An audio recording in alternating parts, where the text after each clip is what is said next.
الحمد لله نحمده ونستعينه ونستغفره ونؤمن به ونتوكل عليه ونعوذ بالله من شرور أنفسنا ومن سيئات أعمالنا من يهده الله فلا مضل له ومن يضلل فلا هادي له ونشهد أن لا إله إلا الله وحده لا شريك له أما بعد فأعوذ بالله من الشيطان الرجيم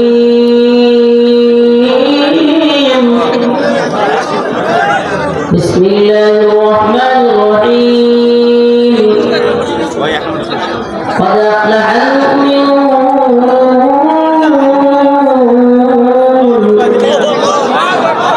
الذين هم في صلاتهم خاشعون والذين هم عن اللغو معرضون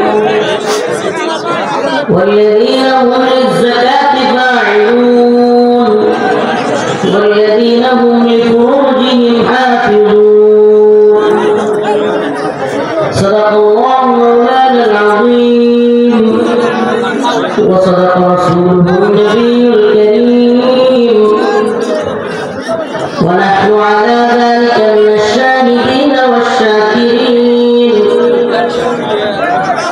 والحمد لله رب العالمين.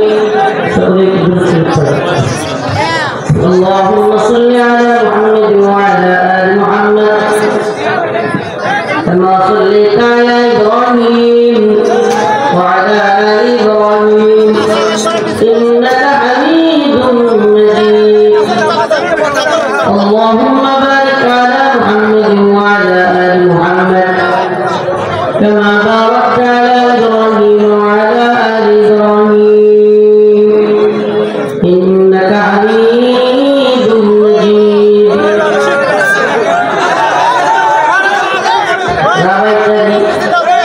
যুব সমাজের উদ্যোগে আয়োজিত আজকে তাফসীরুল কোরআন মাহফিলের সম্মানিত উলামায়ে কেরাম, মুরব্বিয়ানে আযম, প্রিয় যুবক ভাইরা, স্নেহের ছোট ভাইরা, পর্দানশীল শ্রদ্ধেয় মা ও বোনেরা, আল্লাহ পাক রব্বুল আলামিনের দরবারে অসংখ্য অগণিত শুকরিয়া যে মহান রব্বুল আলামিন আপনাকে আমাকে কোরআনের জন্য, দ্বীনের জন্য একত্রিত হওয়ার তৌফিক দান করেছেন। সেজন্য অন্তরের অন্তঃস্থল থেকে কালিমাতুশ শুকর আদায় করে স্বতঃস্ফূর্ত আওয়াজ করে বলি আলহামদুলিল্লাহ। প্রিয় উপস্থিতি, আমি প্রথমেই দুঃখ প্রকাশ করছি আজকে দেরি হওয়ার জন্য, কিন্তু আসলে কিছু করার ছিল না। ফ্লাইট ডিলে হয়েছে, বিমানে আসছি। তার মধ্যে আরো যদি শুনেন আপনারা, আমি নেত্রকোনার একবারে পার্বত্য অঞ্চল থেকে ঢাকা হয়ে সৈয়দপুর হয়ে এখানে আসছি। সেই সকাল থেকে রওনা, প্রায় 16-17 ঘন্টার জার্নি, 16-17 ঘন্টার জার্নি। তবুও দুঃখ প্রকাশ করছি যে দেরি হয়েছে। মানুষের ধৈর্য কম, ডাইট খাওয়ার জন্য অপেক্ষা করতে পারবে 20 ঘন্টা, তিনি মাহফিলে 2 ঘন্টা অপেক্ষা করলে কষ্ট লাগে। এই কিছুক্ষণ আগে শুনে আসলাম এক জায়গার নামে নাকি ডাইলের মোড়, পেন্সিলের আখড়া জায়গার নাম দিচ্ছে। আমি কিনে ফোনে বলতেছে, একজন জিজ্ঞেস করতেছে হুজুর কোথায়, ড্রাইভার বলতেছে ডাইলের মোড়। পাশে যেটা ছিল ওইটা মানে উনি এড়াই করতেছেন বিষয়টা। আমি বুঝছি যে এটা কোন জায়গা। আল্লাহ মাফ করে বলেন আমি। শয়তানের সবচেয়ে বড় সফলতা কি জানেন?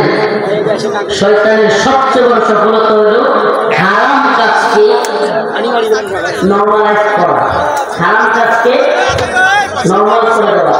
এই যে আপনারা হাসছেন, হারাম জিনিস অথচ কি করছেন? হাসতেছেন। এর মাধ্যমে শয়তান এই বিষয়টাকে, হারাম বিষয়টাকে দুর্বল করে দেয়। যেটাতে মন্তব্য বিষয়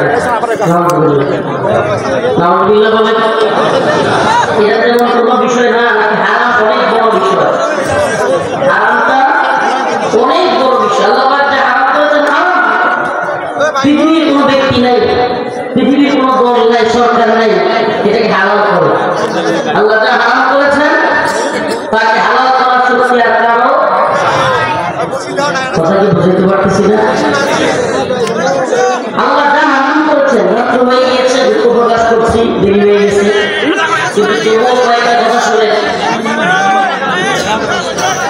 আল্লাহ পাক যা হারাম করেছেন তার যেমন কেউ হারাম করতে পারবে না, আল্লাহ পাক যা হারাম করেছেন তার কেউ হারাম করতে পারবে না। আর যদি কেউ করে এবং কেউ মানে তাহলে যে করলো সে ব্যক্তি নিজেকে খোদা দাবি করলো, নাউজুবিল্লাহ। আর যে ব্যক্তি তাকে মানলো আল্লাহর বিরুদ্ধে যাওয়ার পরেও, যে ব্যক্তি তাকে মানলো সে আল্লাহকে বাদ দিয়া ওই ব্যক্তিকে, ওই দলকে, ওই মূর্তিকে, ওই পীরকে, ওই বাবাকে নিজের রব বানায় নিল। আমাদের রবকে ইবনে হাতিম, তিনি তখন মুসলমান হন নাই, পরবর্তীতে তিনি ইসলাম কবুল করেছেন। তিনি আল্লাহ রাসূল সাল্লাল্লাহু আলাইহি ওয়াসাল্লামের সামনে আসছেন। আয়েশা শুনলেন রাসূলুল্লাহ সাল্লাল্লাহু আলাইহি ওয়াসাল্লাম এই আয়াত তিলাওয়াত করতেছেন, ইত্তাখাযু আহবারহুম ওয়া রুহবানাহুম আরবাবান মিন দুনিল্লাহ, ইত্তাখাযু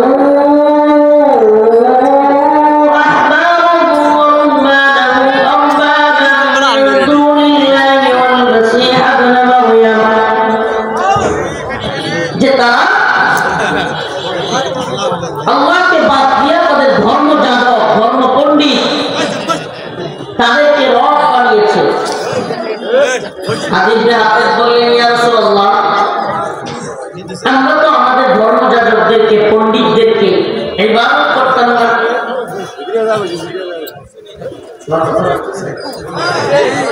ইবনে হাতিম পরবর্তীতে উনি সাহাবী হয়েছিলেন, কিন্তু যখন তিনি মুসলমান হন নাই, এমন অবস্থায় আল্লাহ রাসূলের সামনে আসছেন, আল্লাহ রাসূল বললেন, আদি তোমার গলায় কি? আদি দেখাইলেন ক্রস, ক্রস, খ্রিস্টানদের ক্রস দেখছেন, ক্রস চিহ্নের মতো, যোগ চিহ্নের মতো, এটা ঝুলতেছিল আদির গলায়।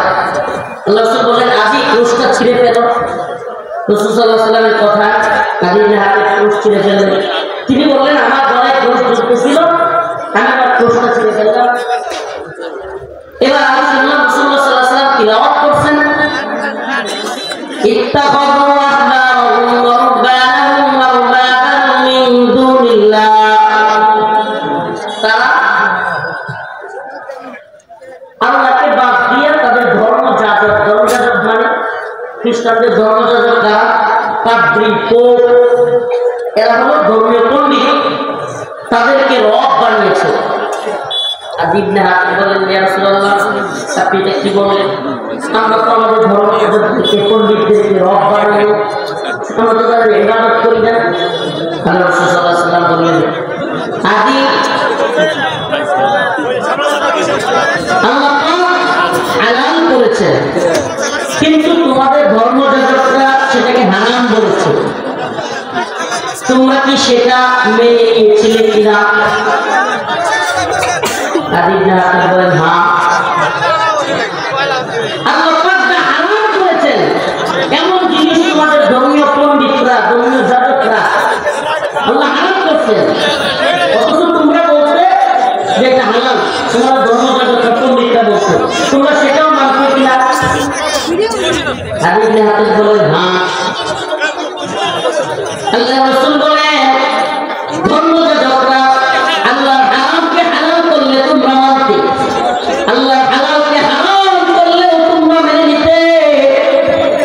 এই যে তোমরা হালালকে হারাম করো মেনে নিতে, আর হারামকে হালাল করলেও মেনে নিতে, তাতিকা ইবাদাতুহুম ইয়াহু, এটাই হলো তাদের ইবাদত।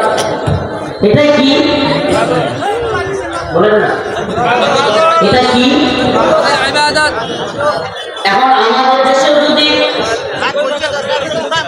খাওয়াকে কেউ হালাল বানায় দেয়, আল্লাহ বলছেন, ইন্নামাল খামরু ওয়াল মাইসির রিজসুম মিন আমালিশ শাইতান।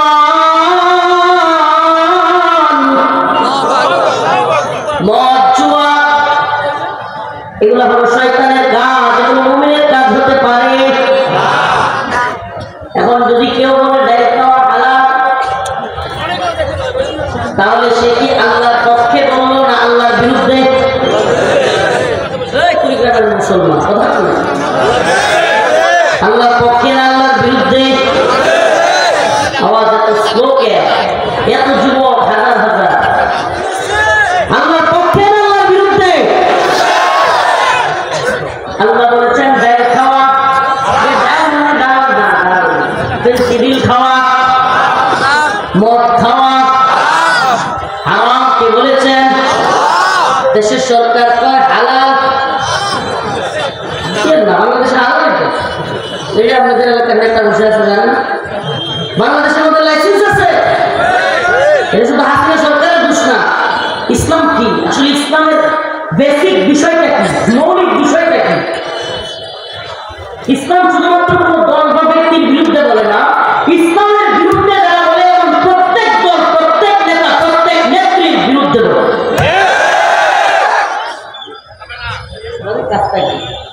আমরা কি শুধু একটা দলের বিরুদ্ধে ছিলাম? শুধু একটা নেতার নেত্রীর বিরুদ্ধে ছিলাম? আমরা ভারতের গোলামির বিরুদ্ধে ছিলাম। আমরা আওয়ামী লীগ কিংবা হাসিনা সরকারের বিরোধিতা করেছি কেন? আওয়ামী লীগ কিংবা হাসিনা সরকার বাংলাদেশে ভারতের গোলামির একটা রাষ্ট্র কায়েম করেছিল। ভারতের হাতে জিম্মি, ভারতের গোলামি, আমাদের সীমান্তের কাটাতারে ফেলানির লাশ, অসংখ্য ফেলানির লাশ ঝুলত। আমাদের বন্যার সময় পানি ছেড়ে দিয়ে মানুষকে মেরে ফেলা। আর যখন আমাদের পানি দরকার, তিস্তার বাঁধ আটকে দিয়ে এই পুরো এই অঞ্চলের মানুষের জমির ফসল নষ্ট করে দেয়। ফেলানি ফসল উপজেলা নাকি এইটু ছিল। এরপরে আমরা কি করতাম?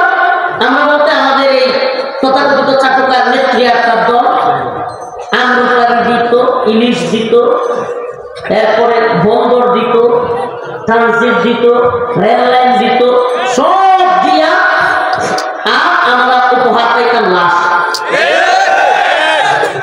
কথা সত্য? উপহার পাইতাম। এরপর মুখ বেসকে বেসকে এই সংসার চাটুকার নেতা গোলামের দল, এই গোলামের বাচ্চারা কিন্তু আমাদের স্বামী স্ত্রীর সম্পর্ক। তো এই নির্লজ্জতা আমরা দীর্ঘদিন দেখেছি। প্রিয় ভাইরা আমার, বন্ধুগণ আমার, আমাকে বলে নতুন করে কেউ যদি ভারতের গোলামি, ক্ষমতার মোহে, ক্ষমতার চিন্তা করে নতুন করে কেউ যদি ভারতের গোলামি করে, আমরা হাসিনার জন্য বিরোধিতা করছি, তাদের বিরোধিতা করবো না? করবো কি করবো না? কেন? কারণ ওই একটাই, কারণ ওই একটাই, আমরা ভারতের গোলামি মানব না। আমরা আল্লাহর গোলাম হতে আসছি। এই মাথা কার সামনে নেবো? একমাত্র আল্লাহর সামনে। আমরা কারাগারে যেতে পারি, জেলে যেতে পারি, রিমান্ডে দেওয়া হতে পারে, ফাঁসি দেওয়া হতে পারে, কিন্তু আমাদের মাথা গোলামি করবে একমাত্র কার? একটা জালেম শক্তি সবসময় চায় ত্রাসের রাজত্ব তৈরি করতে, মানুষের মধ্যে ভয় ভীতি আতঙ্ক ছড়াই দিতে। আলহামদুলিল্লাহ এই প্রজন্ম দেখাই দিছে, এই প্রজন্ম সামসালিয়া চাটুকারিতার প্রজন্ম না। যে কথা বলতেছিলাম, তো আমরা আল্লাহর গোলামি করি, তো আল্লাহ পাক যে হালাল করেছেন তাকে হালাল মানতে হবে কি হবে না? হালাল শব্দের বাংলা অর্থ কি জানেন? বৈধ। হালাল শব্দের বাংলা অর্থ হারাম শব্দ, এটা আরবি, হালাল আরবি, হালাল আরবি শব্দ, বাংলা অর্থ কি? হারাম আরবি শব্দ, বাংলা অর্থ অবৈধ। বৈধ অবৈধ, অবৈধ তার মানে বৈধ এবং অবৈধ, এটাই হালাল হারাম। আমাকে বলেন, যদি মদের লাইসেন্স দেওয়া হয় সেটাকে হালাল করা হইলো কি হইল না? রাষ্ট্রীয়ভাবে হালাল করা হইলো কি হইল না? যদি সুদের ব্যাংকের লাইসেন্স দেওয়া হয় তাইলে সুদকে রাষ্ট্রীয়ভাবে হালাল করা হইলো কি হলো না? মদের বারে লাইসেন্স দেওয়া হলে সেটারও বৈধ হালাল হইল কি হলো না? পতিতালয়ের লাইসেন্স দেওয়া হলে সেটারও হালাল করা হইল কি হলো না? এখন আমাকে বলেন, আল্লাহ রাসূল যদি বলে থাকেন যে হে আদি, আল্লাহ পাক যা হালাল করতো তোমাদের ধর্ম যাজকরা, তোমাদের পোপ, তোমাদের পাদ্রীরা, আহবার রুহবানরা সেগুলোকে হালাল করতো, তোমরা মেনে নিতে? বলতো হ্যাঁ। আবার যখন হারামকে হালাল করতো তখন মেনে নিতে? বলে হ্যাঁ। ফাতিলকা ইবাদাতুহু ইয়াহু, সেটাই আল্লাহকে বাদ দিয়া তাদের ইবাদত। এখন আমাকে বলেন, আমরাও যদি সরকার আল্লাহর বিরুদ্ধে আইন করে, কোরআনের বিরুদ্ধে আইন করে, এই হুজুর যে কথাটা বললেন যে ইসলামের বিরুদ্ধে গেলে প্রধানমন্ত্রী মানি না, ইসলামের বিরুদ্ধে গেলে রাষ্ট্রপতি মানি না, যদিও জনসাধারণকে ধোঁকাবাজি দেখাইছে এই সরকার, রফিকুল ইসলাম মাদানীকে এই কারণে গ্রেফতার করা হয়েছে, বাস্তবে এটার কোনো সম্পর্কই নেই। বাস্তবে হলো দাদারে খুশি করতে গিয়া দিদি সব আলেমবারে জেলে গেছে। বাস্তবে এক একজনের এক এক মামলা দিচ্ছে, কারো জঙ্গি, কারো রাজাকা, কাউরে ধর্ষক, নাউজুবিল্লাহ, কাউরে ডিজিটাল সিকিউরিটি, বিভিন্ন মামলা দিচ্ছে, কিন্তু মূল কাহিনী হলো দাদারে খুশি করা। দাদারে খুশি করে তো দিদির গদ্দি টিকে না, ঠিক না? গদি টিকবে না, জুলুমের শাসন টিকে না। কুলিল্লাহুম্মা মালিকাল মুলক তুতিল মুলকা মান তাশা ওয়া তানজি'ুল মুলকা মিম্মান তাশা ওয়া তু'ইজ্জু মান তাশা ওয়া তুযিল্লু মান তাশা বিয়াদিকাল খায়র ইন্নাকা আলা কুল্লি শাইইন কাদির। সুবহানাল্লাহ। আল্লাহ বলেন মালিকাল মুলক, সমস্ত পৃথিবীর মালিক কে? তাবারাকাল্লাযী বিয়াদিহিল মুলক ওয়া হুয়া আলা কুল্লি শাইইন কাদির। সমস্ত কিছুর মালিক কে? তুতিল মুলকা মান তাশা, আল্লাহ যাকে চান তাকে একটু ক্ষমতা দেন, কি করেন? আল্লাহ যাকে চান তাকে ক্ষমতা দেন, পরীক্ষা করেন। ওয়া তানজি'ুল মুলকা মিম্মান তাশা, আবার যখন চান ক্ষমতা কেড়ে নিয়ে যান, রান্না করা খাবার রেখে পড়ায় যাইতে বাধ্য হয়। আল্লাহ কোরআনের কথায় ওয়া তানজি'ুল মুলকা মিম্মান তাশা, আবার যখন বলে চায় আল্লাহ ক্ষমতা কেড়ে নিয়ে যান, রান্না করা খাবার খেয়ে যেতে পারে। এটা একমাত্র পারেন কে? তাইলে ইবাদত করলে কার করব? বলেন না কার? মুসলিম ইমানদার কোন জাতিকে যেহেতু এলাকায় আস্তে আস্তে কথা মনে করলো, এই ব্যাপারে নসিহত দেই। অসুস্থতা অনুযায়ী মলম দিতে হয়, রোগ এক জায়গায় মলম আরেক জায়গায় দিলে জীবনও রোগ সারবে না। কোন জাতিকে গোলামীর জিঞ্জিরে আবদ্ধ করতে হলে সশস্ত্র হামলা করে সেই জাতিকে গোলাম বানানো যায় না। কোন জাতিকে গোলাম বানানোর জন্য যে দুইটা কাজ পৃথিবীর ইতিহাসে সমস্ত আধিপত্যবাদী শক্তি করেছে, এই দুইটা কাজের একটা হলো অশ্লীলতা আর একটা হলো মাদক আসক্তি। বলেন না, একটা অশ্লীলতা বেহায়াপনা, আরেকটা মাদক আসক্তি। মাদক আসক্ত সমাজ, মাদক আসক্ত রাষ্ট্র, অশ্লীল সমাজ, অশ্লীল রাষ্ট্র অন্য আরেকটা রাষ্ট্রের কিংবা অন্য আরেকটা জাতির গোলাম হইতে পারে, কিন্তু শিক্ষিত কোন সমাজ, বিপ্লবী কোন সমাজ তার গোলাম হইতে পারে। এজন্য আমাদের ছাত্রদের মধ্যে, আমাদের যুব সমাজের মধ্যে নেশা, মাদক আর অশ্লীলতা ছড়ায় দেওয়ার প্ল্যান কারা করবে? যারা আমাদেরকে গোলাম বানাইতে চায়। আমার কথা কি বুঝতেছেন? যারা আমাদেরকে গোলাম বানাইতে চায় তারা কি চাইবে যে এদেশে মাদক দিয়া হয়ে যায়, এদের ডায়ের আমরা পান দেশ থেকে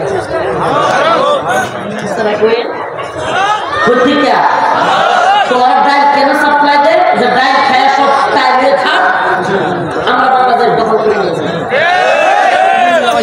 বিনিয়ামিন মোল্লারা, রফিকুল ইসলাম মাদানিরা বিপ্লবী হবে না যদি নেশাগ্রস্ত হয়। কেমনে হবে? মা খেতে পারলে করে থাকবে।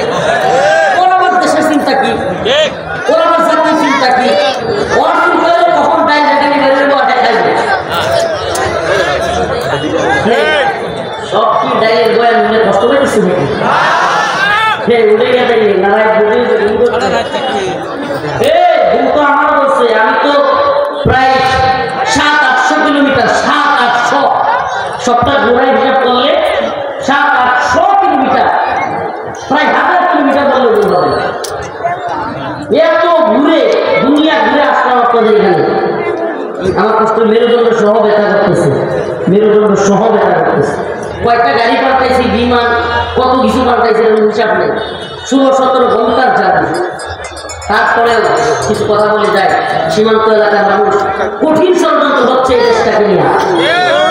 বিশেষ করে ক্ষমতালোভী কিছু গোষ্ঠী, কিছু দল, কিছু নেতা, ক্ষমতালোভী যাদের দরকার ক্ষমতা। আওয়ামী লীগের যেমন ভারতের কাছে বিক্রি করে হলেও দরকার ছিল ক্ষমতা, এখন নতুন করেও কিছু চাটুকা গোলাম, এরাও দরকার ক্ষমতা। প্রয়োজনে ভারতের গোলামি করবে, তবুও দরকার ক্ষমতা। এই ক্ষমতার মুজাহিদ হয়ে আমাদের যে যুবক, আমাদের যে তরুণ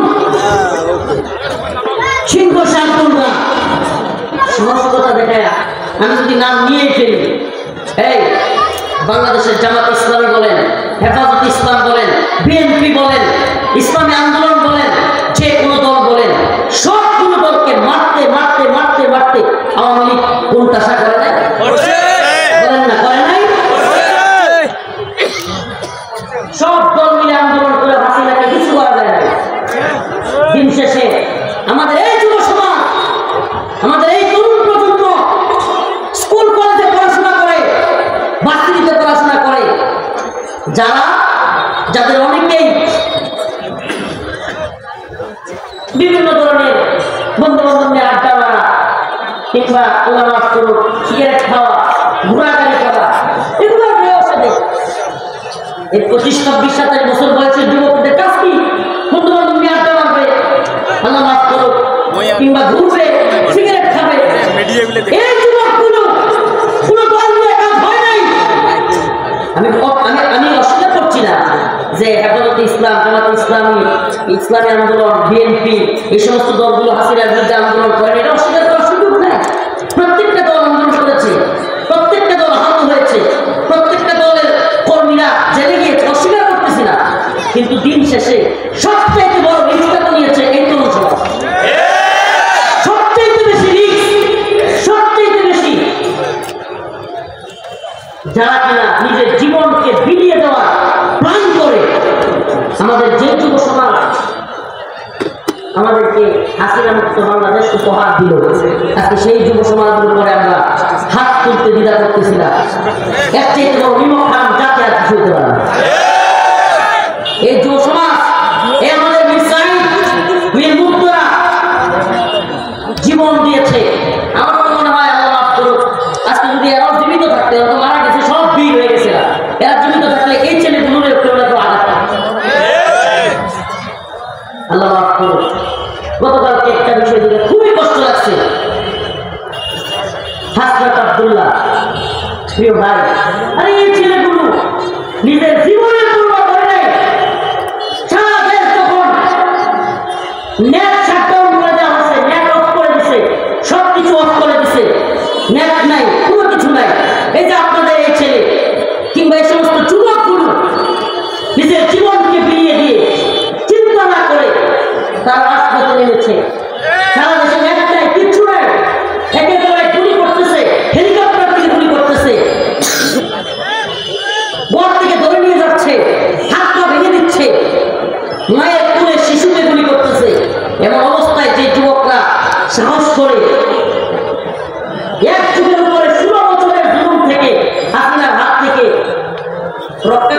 থাকে আজকে সেই যুবকদের উপর হাত তোলা ব্যক্তির বড় নিমক হারামি আর কিছু হতে পারে না।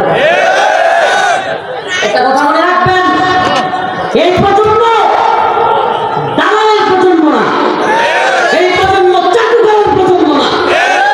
একটা সময় ছিল আমরা দেখছি, নিজেরা দেখছি, এখনো আছে, একবার চলে গেছে তা না।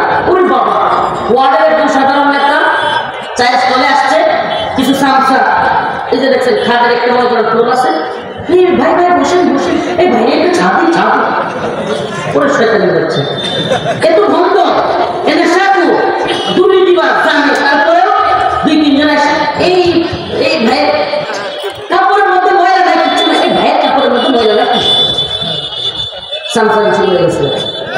এই ওয়ার্ডের নেতার সামসারি, আবার ওয়ার্ড নেতারা ইউনিয়ন নেতার সামসারি, ইউনিয়ন নেতারা থানার নেতার সামসারি, থানার নেতারা জেলার নেতার সামসারি, জেলার নেতারা বিভাগীয় নেতার সামসারি, বিভাগীয় নেতারা জাতীয় নেতাদের সামসারি। জি ভাই হ ভাই হ হেলো আপা খাইছে না, বসে না, শুনছে না। এই সামসারি সমাজ তৈরি করে দেশটাকে এই অবস্থায় গোলামিতে নিয়ে গেছিল। আমি কারাগার থেকে বের হয়ে প্রথম প্রোগ্রামগুলোতে বলছিলাম, তখন হাসিনা ক্ষমতায় ছিল, তখন বলছিলাম, তখনকার কথা কিশোরগঞ্জে একটা প্রোগ্রাম করেছিলাম, বিভিন্ন জায়গায় প্রথম দিকে কারাগার থেকে বের হয়ে, তখন হাসিনা সরকার ক্ষমতায় আওয়ামী লীগ বলেছিলাম যে দেশের সেনা প্রধান চামচা, প্রধান বিচারপতি চামচা, যে দেশের প্রধান বক্তা চামচা, প্রধান মুফতি চামচা, যে দেশের প্রধান মসজিদের খতিব চামচা, যে দেশের সাংবাদিক চামচা, উকিল চামচা, যে দেশের শাইখুল হাদিস চামচা, এই সব চামচার দেশে প্রধানমন্ত্রী হাসিনা হবে নাকি উমর রাদিয়াল্লাহু হবে?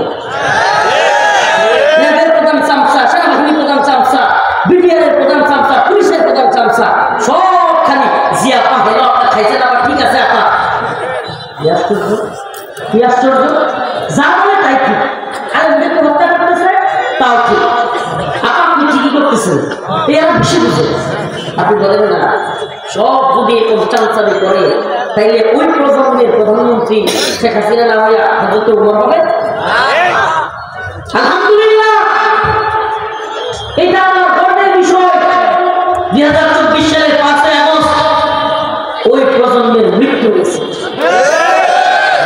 আলহামদুলিল্লাহ, এই জেনারেশনের যুবকেরা কোন সামসামি আর চাটুকারি কাজ করে। যদি কেউ নতুন করে ভারতের গোলামি করবার চায়, দেশটাকে ভারতের কাছে বিক্রি করবার চায়, ক্ষমতার জন্য জাতির বিরুদ্ধে অবস্থান নেই, আমরা অবশ্যই তাদের বিরুদ্ধে অবস্থান নেব। আমাকে বলেন, এই ছাত্র সমাজ যারা কিনা ভারতের সবচাইতে বড়, বুঝেন, ভারতের সবচাইতে বড় স্বার্থের মধ্যে আঘাত করছে কারা? এই ছাত্র সমাজ। এখন এই ছাত্র সমাজের মধ্যে যদি ফাটল তৈরি করা যায়, মারামারি লাগাই দেওয়া যায়, এই ছাত্র সমাজের মধ্যে যদি ঐক্যের মধ্যে বিভেদ তৈরি করে দেওয়া যায়, সবচাইতে লাভ কার? ভারত এবং আওয়ামী লীগের। এটা বুঝেন আপনারা? এই দলাদলি বিভিন্ন দলের মধ্যে ফাটল, যারা আওয়ামী লীগ এবং ভারতের বিরুদ্ধে আন্দোলন করেছে, এই সমস্ত দলগুলো এগুলোর বিরুদ্ধে যদি ফাটল তৈরি করা যায়, ছাত্র সমাজের মধ্যে যদি মারামারি লাগা দেওয়া যায়, বলা যাবে এটা কথা তুমি বলা যাবে কি ছিল? হাসিনাই ভালো ছিল, এটা কথা বলার প্রেক্ষাপট তৈরি করতে হবে না? তো ইন্ডিয়া এবং সূক্ষ্ম কৌশলে এই কাজটা করতেছে যে বাংলাদেশে ছাত্র সমাজের মধ্যে ফাটল তৈরি করা, আলেম সমাজের মধ্যে ফাটল তৈরি করা, বাংলাদেশে যে সমস্ত দলগুলো আওয়ামী লীগ এবং হাসিনার বিরুদ্ধে আন্দোলন করেছে সেই সমস্ত দলগুলোর মধ্যে ফাটল তৈরি করা। আমি বলি প্রিয় মুসলিম উম্মাহ, ভারতের আধিপত্যবাদী শক্তির বিরুদ্ধে ঐক্যবদ্ধ হতে হবে। মুসলমানদের মধ্যে দলাদলি, নেতা নিয়া, দল নিয়া, শায়েখ নিয়া, এগুলো নিয়ে দলাদলি করা যাবে? কলেজ নিয়ে, ভার্সিটি নিয়ে দলাদলি করা যাবে? প্রিয় ভাইরা আমার বন্ধুরা, জায়াত বলেছিলাম মুসলমানদের সফলতা কোন পথে। আলোচনা শেষ করব, লম্বা সময় হয়ে গিয়েছে, ঘুমের ক্লান্তি আছে।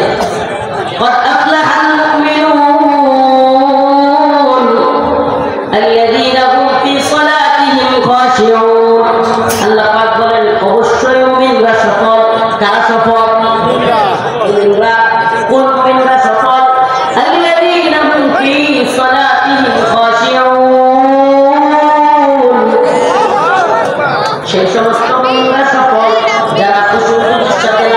পড়ে কি করে, যারা খুশুর সাথে নামাজ পড়ে। আমরা মদ ছেড়ে দিব তো ইনশাআল্লাহ, নেশা ছেড়ে দিব তো ইনশাআল্লাহ, ভারতের বিরুদ্ধে ঐক্যবদ্ধ হব তো ইনশাআল্লাহ, খুশুর সাথে নামাজ পড়ব তো ইনশাআল্লাহ। আল্লাহ পাক আমাদেরকে নামাজ পড়ার বলে না আমি, আল্লাহ পাক আমাদেরকে নেশা মুক্ত হওয়ার তৌফিক দান করুন বলে না আমি, আল্লাহ পাক হিন্দুত্ববাদী শক্তির বিরুদ্ধে আমাদেরকে যুব সমাজকে ঐক্যবদ্ধ হওয়ার তৌফিক দান করুন বলে না আমি। নাসরুন মিনাল্লাহ ওয়া ফাতহুন করিব ওয়া বাশশিরিল মুসলিমিন। আসসালামু আলাইকুম ওয়া রাহমাতুল্লাহি ওয়া বারাকাতুহু। আলহামদুলিল্লাহি রাব্বিল আলামিন। مالك يوم الدين إياك نعبد وإياك نستعين اللهم ارزقنا شهادة في سبيلك اللهم ارزقنا شهادة في سبيلك اللهم انصر الإسلام والمسلمين اللهم انصر الإسلام والمسلمين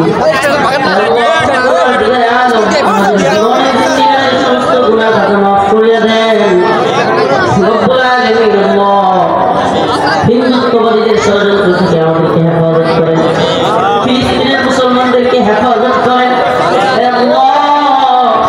কুড়িগ্রাম অঞ্চলের মুসলমানদেরকে আল্লাহ আপনি দ্বীনের জন্য কবুল করেন। আল্লাহ আপনি আমাদের সবাইকে মাফ করে দেন। রব্বুল আলামিন যারা আমাদের মধ্যে যাদের বাবা নেই মা নেই, তাদের বাবা মার কবরকে জান্নাতের বাগান বানিয়ে দেন।